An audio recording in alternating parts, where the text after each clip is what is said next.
20 سال آپ کی جوانی سے سٹارٹ کرتے ہیں. ٹھیک ہے. اچھا یہ بھی بتا دوں کہ حضرت ابراہیم علیہ السلام نے بہت طویل عمر پائی. ایک روایت کے مطابق 175 ایئرز اور ایک روایت کے مطابق 200 سال آپ اس دنیا میں رہے. ٹھیک ہے. اور ابھی ایج ہے 18-20 ایئرز. آپ ایک ایسے علاقے میں رہتے ہیں کہ جہاں لوگ بتوں کی پوجا کر رہے ہیں اور آپ اللہ وحدہ لا شریک کو اپنا رب مانتے ہیں.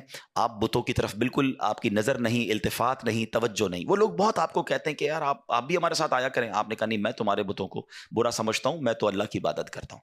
اچھا وہ لوگ ہر سال ایک میلہ مناتے تھے اور اس میلے میں کیا ہوتا تھا کہ وہ ماد اللہ ناچ گانے رنگ رلیاں یہ سب بناتے تھے. تو اب کیا ہوا کہ ایک دن وہ میلے کا ٹائم آیا تو آپ کو بھی انوائٹ کیا. آپ نے کہا میں تو نہیں آتا. سارا گاؤں سارے لوگ چلے گئے, آپ اکیلے تھے تو آپ بت خانے میں چلے گئے. جب آپ بت خانے میں گئے تو وہاں چھوٹے بھی بت تھے, بڑے بھی بت تھے. آپ کو بڑا غصہ آیا کہ یہ اپنے ہاتھ سے ہی بناتے ہیں اور اسی کو پوچھتے ہیں. آپ نے کلاڑا اٹھایا اور بتوں کو توڑنا شروع کیا. کسی کی ناک کاٹ دی, کسی کا ہاتھ کاٹ دیا, کسی کا پیر کاٹا اور آخر میں وہ جو کلاڑا تھا نا وہ سب سے بڑے بت کے کاندھے پر رکھ دیا.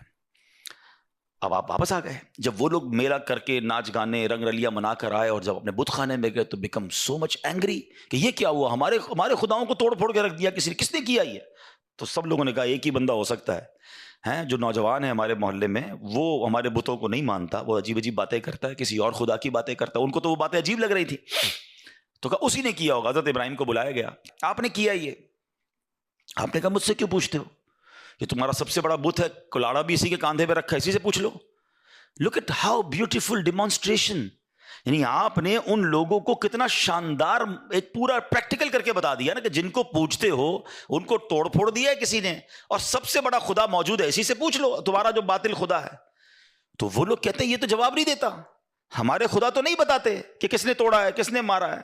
اللہ اکبر. اب حضرت ابراہیم علیہ نبینا علیہ السلام نے جو ان سے خوبصورت ڈیبیٹ کی نا, یہ ایکچولی ایک مناظرہ بھی تھا, ایک ڈیمونسٹریشن بھی تھا, ایک نیکی کی دعوت بھی تھی. اب آپ نے جو جملے کہہ ذرا سنیے گا, قرآن میں یہ موجود ہے.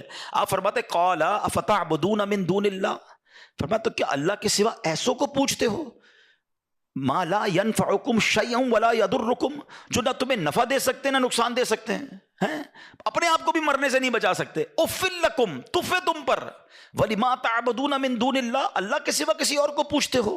افلا تعقلون, تم میں عقل نہیں ہے. لک اٹ ہاؤ بیوٹیفل ورڈز. اگر ہدایت والے دل ہوتے تو سمجھ جاتے کہ ہم کر کیا رہے ہیں, مگر اگر کہتے ہیں نا دلوں پر مہر ہو تو بہت سامنے کی بات بھی سمجھ نہیں آتی. اور آج بھی ایسا ہے, کچھ لوگوں کو آپ قرآن سنا دیں, حدیث سنا دیں, ان کو بزرگان دین کے اقوال سنا دیں, لیکن نہیں ماننا تو نہیں ماننا. تو وہ لوگ, حالانکہ حضرت ابراہیم نے خوبصورت ڈیمونسٹریشن دیا, مگر وہ تو آپے سے باہر ہو گئے. کہتے اس نوجوان کو پکڑو اور ان کو جلا دو. قرآن میں الفاظ موجود ہیں, حرکوہ وانصروا آلہتکم ان کنتم فاعلین, ان کو جلا دو اور اپنے خداؤں کی مدد کرو اگر تمہیں کرنا ہے. اب ایسا ہی ہوا, آپ کو پکڑ لیا گیا اور اب آپ کو جلانا ہے. اچھا ایک 18-20 سال کے نوجوان کو جلانا ہے تو چھوٹی سی آگ کافی تھی, مگر ان کو خوف کتنا تھا کہ ہسٹری آف یونیورس میں اس سے پہلے اتنی بڑی آگ نہیں لگائی گئی تھی. بہت بڑا الاؤ, بہت ساری لکڑیاں جمع کی گئی, کئی دن کی محنت کے بعد ایک آگ لگائی گئی. اتنی بڑی آگ تھی کہ وہ نو فلائنگ زون بن گیا تھا, کوئی پرندہ بھی اوپر سے نہیں گزر سکتا تھا, جو پرندہ گزرتا وہ بھی جل جاتا تھا. اب اس آگ میں حضرت ابراہیم کو ڈالنا تھا تاکہ خوف پیدا ہو, فیئر پیدا ہو, آپ اپنے عقیدے سے پھر جائیں. مگر سبحان اللہ, آپ کی زبان پر تو سبحان اللہ اللہ کا ہی نام تھا, اللہ کی حمد و ثنا تھی, اور آپ اللہ رب العالمین کے گیت گا رہے تھے. تو اب کیا ہوا کہ فرشتے آئے, بارش کا فرشتہ آیا کہ اے ابراہیم ہمیں حکم دے, ہم ابھی بارش برساتے ہیں, آگ بجھ جائے گی. آپ نے کہا نہیں, میرا رب دیکھ رہا ہے, مجھے تمہاری مدد کی حاجت رہی. ہوا کا فرشتہ آیا, ابراہیم ہمیں آرڈر کریں, ہم ہوا چلاتے ہیں, آگ بجھ جائے گی. کہ نہیں, رب دیکھ رہا ہے, اگر رب کی مرضی ہوگی تو وہ مدد کرے گا, باقی میں رب کی رضا پر راضی ہوں. توکل کا لیول 18-20 ایئرز میں دیکھیے گا, ٹھیک ہے. اچھا اب جب بالکل ٹائم آ گیا نا آپ کو آگ کی طرف پھینکنے کا, تو حضرت جبریل آئے, کہتے ہیں ابراہیم آپ ہم سے مدد نہیں لے رہے, اللہ سے تو کہہ دیں, اللہ سے تو عرض کر دیں. لیکن آپ کا لیول یہ تھا, آپ فرماتے رب دیکھ رہا ہے نا, اگر اس نے مدد کرنی ہے تو ٹھیک ہے, ورنہ میں اس امتحان کے لیے راضی ہوں. جے سونا میرے دکھ وچ راضی, وہ شاعر کہتے ہیں نا, یہ سمجھیے گا بات, بعض اوقات ہمیں تکلیف جو دی جا رہی ہوتی ہے نا اس میں رب کی رضا ہوتی ہے. ہمیں آزمایا جا رہا ہوگا, ہو سکتا ہے میرے گناہ معاف کرنے کے لیے آئی ہو, میرے درجے بلند کرنے کے لیے آئی ہو, مگر ہم ہار جاتے ہیں. حضرت ابراہیم کا کانسیپٹ دیکھیں, پنجابی شاعر کہتے ہیں نا, جے سونا میرے دکھ وچ راضی, میں سکھ نو چلے پاوا ہوں. کہتے ہیں اگر اللہ میرے دکھ میں راضی ہے تو میں نے سکھ کو کیا کرنا ہے. کہتے ہیں رب دیکھ رہا ہے, وہ بڑا کارساز ہے. کتابوں میں لکھا، روایتوں میں مفسرین نے کہ اللہ کی ساری مخلوق نے اللہ سے کہا، پرندوں نے، چرندوں نے، اللہ دنیا میں ایک ہی تیرا نام لینے والا ہے، اگر یہ بھی گئے تو بچے گا کون؟ مدد فرما۔ اللہ کو حضرت ابراہیم علیہ الصلوۃ والسلام سے محبت کا عالم کیا ہے؟ رب فرماتے ہیں ان سے پوچھ لو کہ تمہاری مدد مانگتے ہیں تو کر دو، ورنہ ہم اس کے کارساز ہیں۔ اور ایسا ہی ہوا، حضرت ابراہیم کو جب آگ میں ڈالا گیا نا، بے خطر بے خوف آپ آگ میں جاتے ہیں، اور سبحان اللہ اب قرآن میں رب فرماتا ہے، اللہ کی طرف سے آرڈر آگ کو ڈائریکٹ گیا، قُلْنَا يَا نَارُ كُونِي بَرْدًا وَسَلَامًا عَلَىٰ ابراہیم، ہم نے فرمایا آگ ہو جا ٹھنڈی اور سلامتی ابراہیم پر۔ مفسرین قرآن لکھتے ہیں اگر صرف ٹھنڈی کا کہا جاتا نا تو یہ آگ اتنی ٹھنڈی ہو جاتی کہ حضرت ابراہیم کو ٹھنڈ لگتی اور تکلیف ہو جاتی، ٹھنڈی اور سلامتی والی، کول اینڈ کوائٹ سافٹ۔ اچھا اتنی بڑی آگ میں حضرت ابراہیم کتنی دیر رہے؟ ہم ایک منٹ چولہے کے آگے کبھی کبھی غلطی سے ہمارا ہاتھ لگ جائے تو ہماری میموری میں کہتے ہیں پڑپوٹا ہو جاتا ہے، بڑا سا پھوڑا ہو جاتا ہے، سارا مہینہ یاد دلاتا رہتا ہے کہ بھائی آگ میں یا کسی جگہ لگ گیا تھا، پتیلے پہ ہاتھ لگ گیا تھا۔ اتنی بڑی آگ میں ایک روایت کے مطابق 7 دن اور ایک روایت کے مطابق 40 ڈیز آپ رہے ہیں، مطلب لوگ ایزیوم کر رہے تھے کہ چیپٹر کلوز، مگر جب آپ باہر آتے ہیں تو آپ کا بال بھی پیکا نہیں ہوتا ہے۔ اب اس ایک واقعے سے حضرت ابراہیم کی عظمت سمجھ آ جاتی ہے، یار لیول، اللہ پر بھروسہ، اور ہمیں کیا کیا سکھایا اس واقعے نے۔ شاعر مشرق لکھتے ہیں نا، بے خطر کود پڑا آتش نمرود میں عشق، عقل تھی محو تماشائے لبے بام ابھی۔ تو بیسٹ اس میں ہمیں چیز جو ایکسٹریکٹ کرنی ہے کہ بہت سارے فیصلے دل سے کرنے ہوتے ہیں، عشق سے کرنے ہوتے ہیں، عقل سے ہر فیصلہ نہیں ہوتا ہے۔ لاجک تو کہتی تھی جل جاؤ گے، ختم ہو جاؤ گے، عشق کہتا ہے رب راضی تو میں بھی راضی۔ ہمارے یہاں بھی زندگی میں ہم بہت سارے فیصلے عقل سے کر رہے ہیں، معاذ اللہ اب تو اسلام کے بہت سارے اصولوں پر عقل کی دلیل مانگی جا رہی ہے کہ جناب یہ بتائیے تو صحیح لاجک کیا ہے، اس قانون کے پیچھے لاجک کیا ہے، تو ورثہ جو ہے وراثت مرد کا 2 تو عورت کا 1، اس کی لاجک کیا ہے، عورت کو طلاق کا حق کیوں نہیں ہے، مرد کو طلاق۔ ارے بھائی ہم ان لاجکوں میں کب سے پڑ گئے؟ مجھے سمپل جواب دیجئے، باقی ساری لاجک چھوڑیے۔ جتنے دنیا میں مسلمان مجھے سن رہے ہیں، اللہ کو دیکھا ہے آپ نے؟ نہیں دیکھا ہے۔ ہم تو غیب پر ایمان لائے، اللہ ایک ہے۔ جب اتنی بڑی بات مان لی، ہم نے تو نبی پاک سے ملاقات نہیں کی صلی اللہ تعالیٰ علیہ وسلم، مگر ہمیں معلوم ہے میرے آقا تشریف لائے، آخری نبی ہیں۔ ہم نے تو جبریل امین کو قرآن لاتے ہوئے نہیں دیکھا، ہم مانتے قرآن رب کا کلام ہے، جبریل امین لائے نبی پاک کے قلب اقدس پر، اور جناب لا ریب کتاب ہے۔ ہم نے قیامت نہیں دیکھی ہے، ہم مانتے ہمارا ایمان ہے، ایمان نہ ہو تو ایمان کمپلیٹ نہیں ہوتا کہ قیامت آنے والی ہے۔ ہم نے کبھی قبر کے اندر کسی کو عذاب اور جزا دیتے ہوئے نہیں دیکھا، مگر ہمارا ایمان ہے کہ قبر میں یا تو عذاب ہوتا ہے یا جنت کا باغ بنتی ہے۔ اتنی ساری پردے والی غیب والی بیسکس ماننے کے بعد آج میرے اور آپ کے دلوں میں یہ سوئی چبوئی جا رہی ہے کہ پوچھو جناب اسلام کا یہ قانون کیوں ہے، اس کے پیچھے لاجک کیا ہے۔ یہ سمجھنا ہے میرے نوجوانوں اور میرے بچوں کو کہ ہمیں اپنے ٹریک سے ہٹایا جا رہا ہے۔ ہم مومن ہیں، ایمان والے، ہم غیب پر ایمان لائے ہیں، اور ہمارا کام لبیک کہنا ہے، ہمارا کام ایمان لانا ہے۔ آمنت باللہ وملائکتہ وکتبہ ورسلہ، ہم نے پورا ہمارا فارمیٹ یاد کیا ہوا ہے کہ ہم تو غیب پر ایمان لانے والے ہیں، ہم نے قیامت پر ایمان لائے، ہم نبی پاک پر ایمان لائے، آسمانی کتابوں پر ایمان لائے۔ مگر آج جناب کوسچنز کریٹ کیے جا رہے ہیں اور لوگ کنفیوز بھی ہو جاتے ہیں کیونکہ سب کو سننا ہے۔ سیکھو حضرت ابراہیم سے، آگ کا کام جلانا ہے، آگ بنی جلانے کے لیے ہے، مگر حضرت ابراہیم کا عشق کہتا ہے کہ اگر رب کا حکم اسی میں ہے تو میں اس پہ راضی ہوں۔ اور پھر آگ نے کام کیا کیا؟ جلایا نہیں نا۔ ایک اور شعر سنو، آج بھی شاعر مشرق نے کیا کمال کی بات کی، اگر آج بھی ہو ابراہیم سا ایمان پیدا، ایکچولی یہی کمی ہے، لیول آف ایمان ڈسٹرب ہو گیا ہے۔ اگر آج بھی ہو ابراہیم سا ایمان پیدا، آگ کر سکتی ہے انداز گلستان پیدا۔ آج بھی آگ باغ بنے گی مگر ایمان تو لاؤ نا۔ وہ کہتے ہیں نا اگر آج بھی وہ فضائے بدر پیدا کر دی جائے تو آج بھی فرشتوں کی فوج مدد کے لیے آئے گی۔ بات یہ ہے کہ وہ لیول آف ایمان نہیں رہا۔ تو سبحان اللہ ہمیں سمجھنا ہے، کیلکولیٹر سے بہت سارے فیصلے ہم کیلکولیٹر سے کر رہے ہیں، زکوٰۃ دوں گا تو یار پیسے تو کم ہو جائیں گے، پھر اس کے بعد مولوی صاحب کہتے ہیں زکوٰۃ کے بعد صدقہ بھی دو، پہلے ہی 2.5% بھاری پڑ رہی ہے، اور خرچہ اور صدقہ اور اللہ کی راہ میں خرچ، تو یار حدیثیں تو سناتے ہیں کہ بڑھ جائے گا، کیلکولیٹر کہہ رہا ہے کم ہو جائے گا۔ ارے میرے پیارے اسلامی بھائیوں، ایک تمہارا میرا کیلکولیٹر ہے، ایک رحمت کا کیلکولیٹر ہے۔ یقین کریں ہر چیز لاجک سے نہیں ہوتی. اور یہ تو اتنی واضح ہے, یہ تو اتنی واضح ہے. بٹھاؤ کسی اکاؤنٹنٹ کو, بٹھاؤ کسی چارٹرڈ اکاؤنٹنٹ کو, اس کا اکاؤنٹ بتائے گا کہ زکات دو گے تو پیسے کم ہوں گے, صدقہ دو گے تو پیسے کم ہوں گے. ایمان کیا ہے کہ میرے آقا نے فرمایا میں قسم اٹھا کر کہتا ہوں, نبی پاک نے صرف یہ نہیں کہا کہ میں کہتا ہوں, میں قسم کھا کر کہتا ہوں کہ اللہ کی راہ میں خرچ کرو گے مال کم نہیں ہوگا. میں کیلکولیٹر کی مانوں یا اپنے نبی کی مانوں؟ اور جو جنہوں نے مانی نبی پاک کی پوچھو ان سے, ہر سال ان کا پیسہ بڑھتا ہے, ہر سال جو جتنا بانٹ رہا ہے اس کا اتنا ملٹی پلائی ہو رہا ہے. کیسے ہو رہا ہے؟ کیلکولیٹر تو کہتا ہے کم ہوتا ہے, نہیں, کچھ چیزیں کہیں اور بن رہی ہیں, کیلکولیشن کہیں اور ہے, رحمت کی باتیں کہیں اور. ایمان تو لاؤ نا. کیا شاندار ایمان تھا حضرت ابراہیم علیہ نبی علیہ الصلوۃ والسلام کا. پنجابی شاعر کہتے ہیں عشق دے چلے ہی نمبر لے گئے, عقل منداں ہیں وہی عمرہ گالیاں. جو عشق والے ہوتے ہیں نا وہ نمبر لے جاتے ہیں, عقل والے سوچتے ہی رہ جاتے ہیں. عقل کو تنقید سے فرصت نہیں, عشق پر اعمال کی بنیاد رکھ. جس دن آپ کا ایمان, آپ کے اعمال عشق پر آ گئے نا, پھر آپ دیکھیں کہ آپ کی زندگی میں کبھی کوئی آپ کو کنفیوز نہیں کر سکے گا. Let's move forward. باتیں تو بہت ساری ہیں, اس پورے واقعے سے توکل سیکھنا ہے. حدیث پاک میں آتا ہے اگر تم اللہ پر توکل کرو جیسا کہ توکل کرنے کا حق ہے, اللہ تمہیں ایسے روزی دے گا جیسے پرندوں کو روزی دیتا ہے. کبھی امیجن کیا اپنے پرندوں کو روزی کیسے ملتی؟ یہ حدیث میں ایسی پرند, اچھا ہو سکتا ہے انسانوں کے بارے میں فرمایا جاتا, نبی پاک فرما دیتے, جانوروں کے بارے میں فرماتے, پرندوں کے بارے میں کیوں فرمایا؟ سبحان اللہ. آپ کو دنیا میں پتہ ہے پرندے کتنے ہیں؟ ایک کیلکولیشن کے مطابق اس دنیا میں جتنے جانور ہوتے ہیں نا وہ انسانوں کا ملٹی پلائی بائی 10 ہوتے ہیں. ٹھیک ہے, ہم 8 ارب ہیں تو وہ 80 ارب ہیں. ساری جانور, چوپائے اور جتنے بھی جانور ہیں, انسیکٹس بھی اس میں ملا لیں, لیکن فرمایا پرندے اس کا ملٹی پلائی بائی 10 ہوتے ہیں. اٹ مینس اس دنیا میں اپروکسیمیٹلی 800 ارب پرندے ہیں. ٹھیک ہے, 800 ارب پرندے روز کہاں سے کھاتے ہیں؟ کوئی سپلائی لائن کو جا کے ان کو درختوں پہ پہنچاتا ہے. کسی گھونسلے میں کوئی آپ نے کبڈ دیکھی, کسی گھونسلے میں آپ نے کوئی سٹاک دیکھا کہ جناب یہ کل کا چارہ ہے, یہ رات کا چارہ ہے, میرے چھوٹے چھوٹے بچے ہیں اس کے لیے چارہ ہے. Nothing else. ہر پرندہ 800 ارب پرندے اپروکسیمیٹلی روز صبح فجر کے بعد بھوکے نکلتے ہیں, اور جب شام اپنے گھونسلے میں آتے ہیں تو سب کا پیٹ بھرا ہوا ہوتا ہے.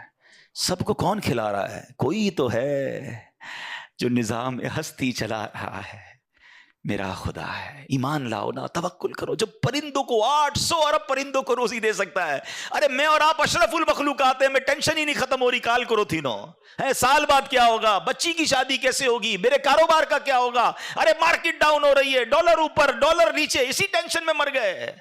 یار جو رب چونٹی کو کن اور ہاتھی کو من دے سکتا ہے وہ اس نے مجھ سے بھی وعدہ کیا ہے. سیکھو نا حضرت ابراہیم سے. کاش یہ توکل نصیب ہو جائے.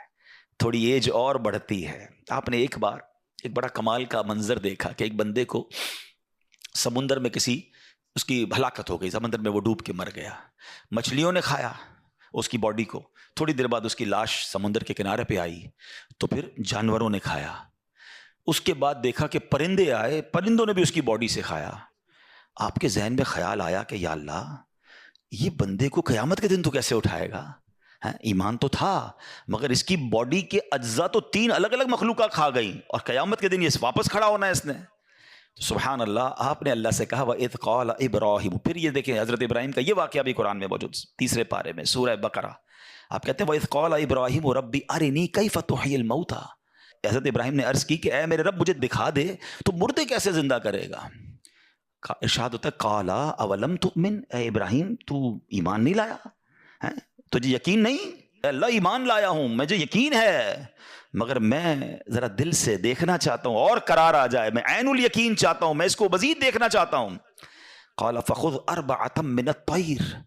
قرآن کہتا ہے رب نے فرمایا کہ اچھا 4 پرندے لے, فَصُرْهُنَّ إِلَيْكَ ثُمَّ اجْعَلْ عَلَىٰ كُلِّ جَبَلٍ. فرمایا اس کو اپنے ساتھ ہلا لے, اپنے ساتھ مانوس کر لے, پھر ان کا ایک ایک ٹکڑا پہاڑ پر رکھ دے. مِنْهُنَّ جُزْءًا ثُمَّ ادْعُهُنَّ يَأْتِينَكَ سَعْيًا. فرمایا پھر انہیں بلا, وہ تیرے پاس چلے آئیں گے پاؤں سے دوڑتے. وَعْلَمْ أَنَّ اللَّهَ عَزِيزٌ حَكِيمٌ. اور جان رکھ اللہ غالب حکمت والا ہے. اب ہوا کیا, حضرت ابراہیم کو حکم ہوا کہ 4 پرندے لیں. اب آپ نے چاروں پرندے الگ الگ لیے, مور لیا, کبوتر لیا, آپ نے مرغ لیا اور ایک گدھ لیا. ان چاروں کو اپنے ساتھ تھوڑا ٹائم رکھا تاکہ وہ آپ سے انسیت پالے, تاکہ چاروں کے بارے میں کنفرم بھی ہو جائے کہ یہی 4 ہے, کوئی اور مکس نہ ہو جائے. اس کے بعد آپ نے چاروں کو ذبح کیا، چاروں کا قیمہ بنایا اور چاروں کا قیمہ مکس کر دیا، چاروں کا الگ الگ نہیں، چاروں کا ٹوٹل مکس کر دیا، اور اس کے چھوٹے چھوٹے پیس سمجھ لیں 4 پہاڑ پر رکھ دیے، الگ الگ پہاڑوں پر، اور چاروں کی جو چہرے تھے یعنی ان کی کھوپڑیاں تھیں وہ اپنے پاس رکھی، اس کا قیمہ نہیں بنایا، یعنی ان کے سر آپ کے پاس ہیں چاروں پرندے کے، چاروں کا مکس قیمہ ہو چکا ہے، اور 4 الگ الگ پہاڑ پر رکھ دیے۔ قرآن نے کیا کہا تو انہیں پکارو ہیں۔ اب یہ بھی ذرا میں آگے آ کے بتاؤں گا اس ایک خوبصورت آیت کے اس جز سے کیا سیکھنے کو مل رہا ہے۔ قرآن نے کیا کہا کہ انہیں پکارو، تو آپ نے کہا یا ایھا الدیک، اے مرغ، یا ایتھا الحمامہ، اے کبوتر، یا ایھا النسر، اے گدھ، یا ایھا الطاؤس، اے مور۔ آپ کی پکار پر وہ چاروں پرندے جو ہیں ان کا قیمہ اب آسمان پر اڑنا شروع ہوا ہے۔ فکشن، گرافکس ہیں، آج کل اینیمیشن کا دور ہے، کمپیوٹر پر جناب لوگ بہت ساری چیزیں بنا لیتے ہیں۔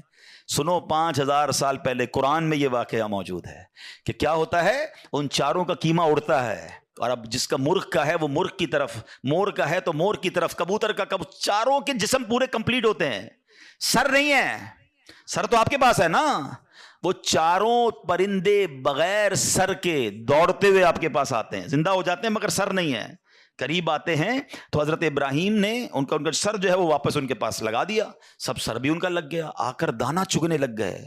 حضرت ابراہیم نے اپنی آنکھوں سے مردوں کو زندہ ہونے کا واقعہ دیکھا اور آپ کے دل کو اطمینان اور قرار آیا، یہ میرا رب یہ ہے۔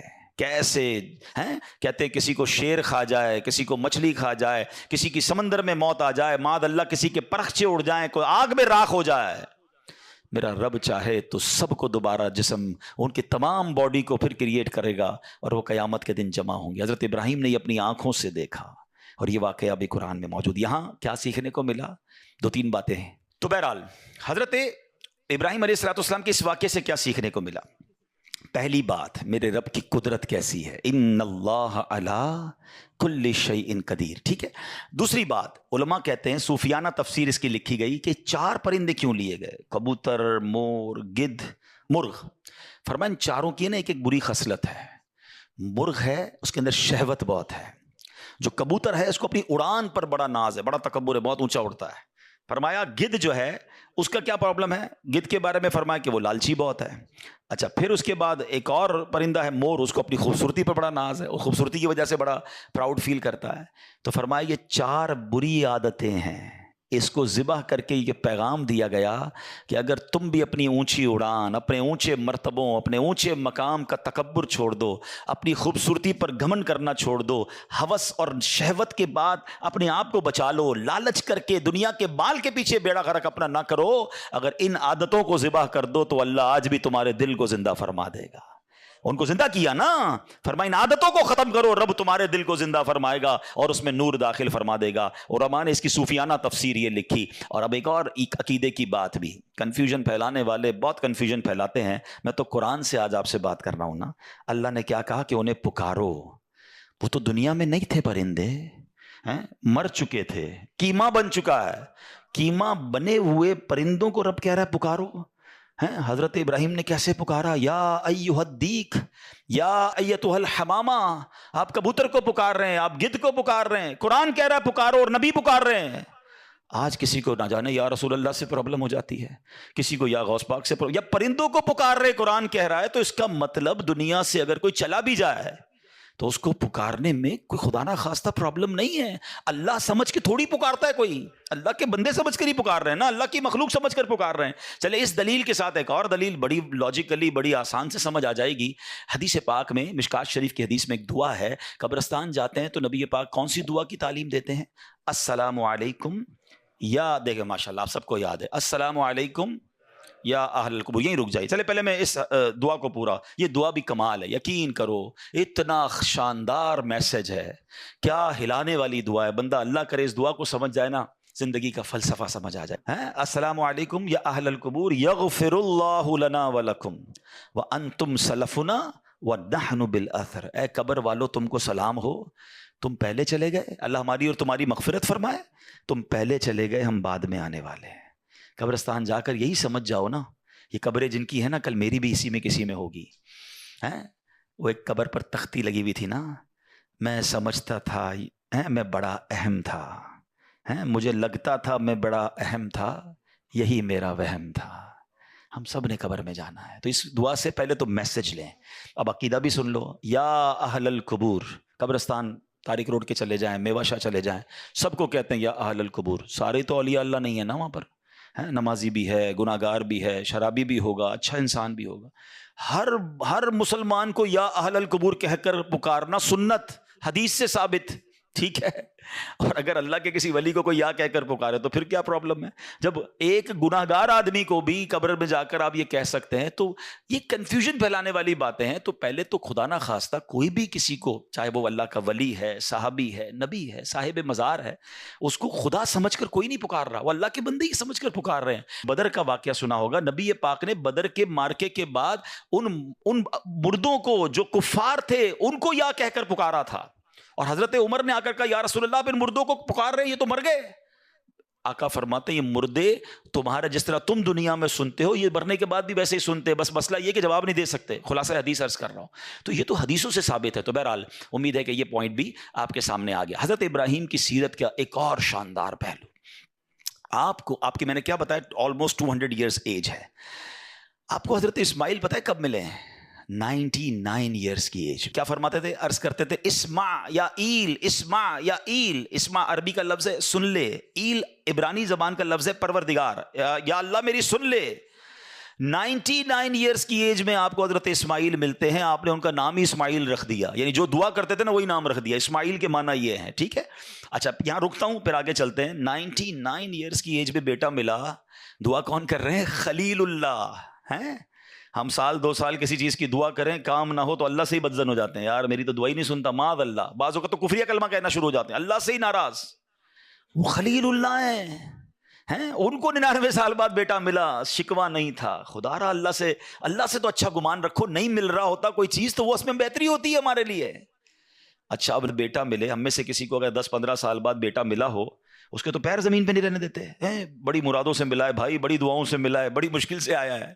99 سال کی عمر میں بیٹا ملا ہے اور ابھی اس کی عمر دودھ پیتے کی ہے. حکم ہوتا ہے کہ ان کو مکے کی وادی میں چھوڑ دو. ہائے ہائے چھوڑ دو. اچھا وہ مکہ کوئی لگژری ہوٹل، کوئی بہت بڑا شہر نہیں تھا. نو بڈی اوور دیئر. آپ امیجن کریں، ماشاءاللہ سبھی مکہ ہو کر آئے ہوں گے. کعبہ بھی نہیں ہے، صرف ریگستان ہے، صرف پہاڑ ہیں اور دھوپ ہے، کوئی درخت نہیں ہے. بی بی ہاجرہ ہیں، حضرت اسماعیل ہیں، اور حکم ہو گیا کہ وہاں چھوڑ کے آ جاؤ. آپ نے ان کو وہاں رکھا، کچھ کھجوریں دی، تھوڑا پانی دیا اور آپ نکل گئے. بی بی ہاجرہ کہتی ہیں ابراہیم کدھر جا رہے ہو ہمیں چھوڑ کر؟ آپ نے کوئی جواب نہیں دیا. کہا ابراہیم بتاؤ تو صحیح کس کے آسرے چھوڑ کے جا رہے ہو؟ کوئی جواب نہیں. 3 بار پکارا. وہ خاتون بھی کمال کی، آخر میں کہتی بس یہ تو بتا دو جو آپ ہمیں چھوڑ کر جا رہے ہیں یہ اللہ کا حکم ہے؟ کہتے ہیں ہاں رب کا حکم ہے. کہا پھر ٹھیک ہے، اللہ کا حکم ہے، پھر ہم راضی ہیں. کمال دیکھیں. کاش میرا یہ بیان میری مائیں سنیں، میری بہنیں سنیں. تھوڑی سی قربانی کی باری آئے ہیں، فیملی میں اگر کوئی کمزوری آ جائے، کوئی پیسے کی کمی آ جائے، کوئی گھر میں مشکل آ جائے، عورتیں کہتی ہیں ہم کچھ نہیں جانتے، ہمیں ہماری ساری چیزیں چاہیے، چاہے تو میں چوری کرنی، ڈاکہ ڈالنا، اپنی ماں باپ کو چھوڑنا پڑے. بیوی آ کر ماں باپ سے چھڑوا دیتی ہے، گھر میں لڑائی جھگڑے. خدا کے واسطے ہم دیکھیں کہ جو رب کا حکم ہے وہ پہلے ہے. حرام روزی کی طرف نہ جانے دے اپنی فیملی کو. پہلے کے زمانے پتہ عورتیں کیسی ہوتی تھی؟ مرد صبح کام پہ جاتا تھا نا تو وہ عورتیں کہتی تھی دیکھو حلال کما کے آنا، حرام کما کر مت آنا، ہم تھوڑے پر گزارا کر لیں گے مگر رب کو ناراض نہیں کرنا چاہتے. آج کی عورت کہتی برابر والوں نے دیکھا کیسا گھر بنا لیا، ہمیں بھی ویسا ہی بنانا ہے، کچھ بھی کرو ہمیں بھی ایسی گاڑی چاہیے، ہمیں ایسا زیور چاہیے. اللہ کرے کہ یہ سیکھیں بی بی ہاجرہ سے. کہتی اللہ کا حکم ہے، we are ready for that. اچھا اب کیا ہوا؟ چھوٹا بیٹا ہے، دودھ پیتا بچہ ہے، پانی بھی ختم، کھجورے بھی ختم، اب کچھ ہے ہی نہیں. بچہ رونے لگا، پانی چاہیے. ہائے ہائے، ماں بچے کو روتا کیسے دیکھ سکتی ہے؟ اب ماں چلی پانی کو ڈھونڈنے، ایک پہاڑ سے دوسرے پہاڑ، دوسرے پہاڑ سے تیسرے پہاڑ. اللہ اکبر. چلیں یہ صفا مروہ میں بی بی ہاجرہ دوڑی یہ تو پتا ہے، مگر شاید بہت ساروں کو یہ نہیں پتا ہوگا کہ جو میلین اخدرین گرین لائٹس کے درمیان جو سفر ہوتا ہے اور ہم دوڑتے ہیں اس کی وجہ کیا ہے؟ باقی چلتے ہیں ادھر دوڑتے ہیں. یعنی آپ سوچیں اللہ کو اس ماں کی ادا کیسی پسند آئی ہے. جدھر اس ماں نے نارمل اسٹیپ لیے ہیں ادھر ہم سے نارمل اسٹیپ چلوایا گیا. جدھر وہ ماں دوڑی ہے ایگزیکٹلی اس مقام پر ہمیں دوڑنے کا حکم ہے. کوشچن یہ ہے کہ بی بی ہاجرہ اس مقام پر دوڑی کیوں اور باقی نارمل کیوں چلتی گئیں؟ سبحان اللہ. علماء کہتے ہیں بی بی ہاجرہ جب صفا سے مروہ جاتی تھی نا تو آپ ذرا امیجن کریں، اب تو